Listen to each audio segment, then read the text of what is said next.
చెప్పమ్మా. సీత, ఎక్కడున్నావే? ఇవాళ పురిటి తాంబూలం ఇస్తున్నానని చెప్పాగా. స్వర్ణ, లక్ష్మి వదిన వాళ్ళు వచ్చారు. నువ్వింకా రాలేదే. నీకోసమే ఎదురు చూస్తున్నావు. అయ్యో మర్చిపోయానమ్మా, నేను వెంటనే వస్తాను. అలాగే. రఘు, అమ్మ ఫోన్ చేసింది, నేను అర్జెంటుగా ఇంటికి వెళ్ళాలి. అది కాదు సీత. ప్లీజ్ రఘురామ్. సీత ఉండు, నేను కార్లో డ్రాప్. ఏంటిది?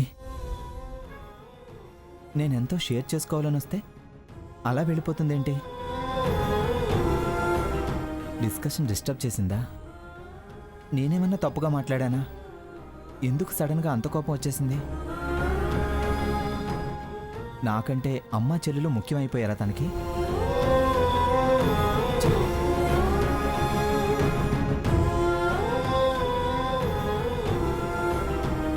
వచ్చేస్తుందండి.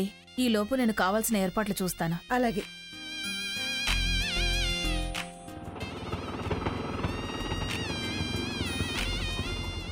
అదిగో సీత వచ్చేసింది.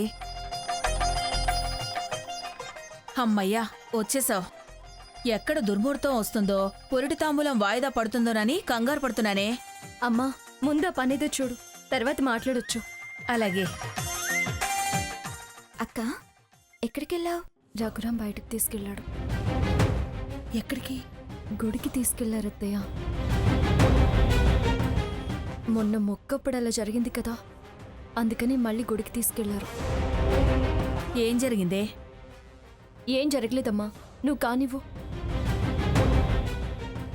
అత్తయ్య, అమ్మకి చెప్తే మళ్ళీ దాని గురించి గొడవ చేస్తుంది, చెప్పకండి. చెప్పండి.